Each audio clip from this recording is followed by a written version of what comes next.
मस्करी मोठ्या प्रमाणात पाऊस झाल्यामुळे शेतकऱ्यांची कापसाची खूप दैन चालू झालेली आहे आणि शेतात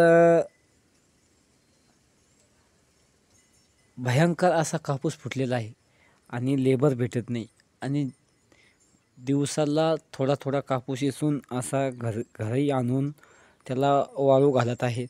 हे बघा, हे कापूस आहे आणि इकडे काली असलेला कापूस आहे. शेतकऱ्यांच्या वर पावसामुळे भयंकर संकट आलेलं आहे. हे लाईव्ह दृश्य तुम्ही बघत आहात. हे असंख्य असा मध्यंतरी 8 दिवस खूप मोठ्या प्रमाणात पाऊस झाला आणि त्या पावसादरम्यान मोठ्या प्रमाणात शेतकऱ्यांचं नुकसान झालेलं आहे. कापसाच्या लोळ्या लोंबलेल्या आहे. तुम्ही तिकडे व्हिडिओमध्ये जे बघू शकतात ते कापूस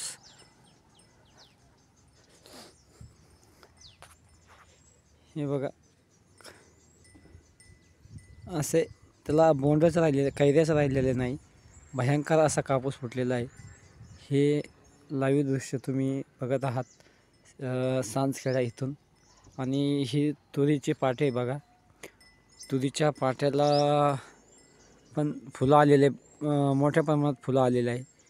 हे फुलं तुम्ही बघू शकतात. फुलं छान आहे पण कापसाचं मोठ्या प्रमाणात नुकसान झालेलं आहे. इतका कापूस फुटला की त्याला वेचायला कोणीच भेटत नाही.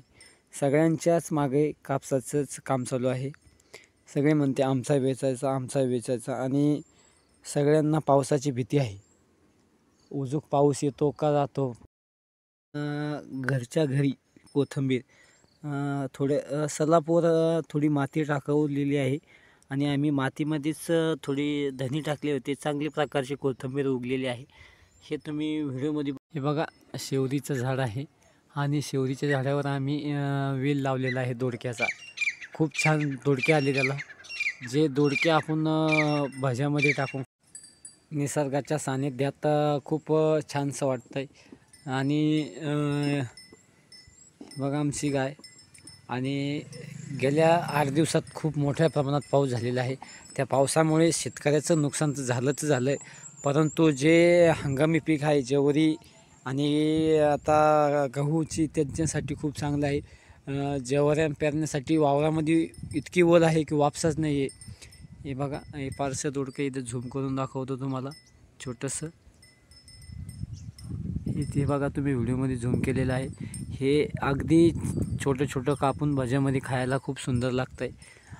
अशाच प्रकारे हे नवीन ब्लॉगचं आम्ही आज तुमच्यासमोर अपलोड करणार आहोत. तरी आमच्या रामदास गवळी ह्या चॅनलला नक्कीच सबस्क्राईब, लाईक करा आणि शेअर करा. असेच नवनवीन व्हिडिओ पाहण्यासाठी आमच्या यूट्यूब चॅनलला एकदा सबस्क्राईब करा आणि लाईक करा. धन्यवाद. जय शिवराय, जय जिजाऊ.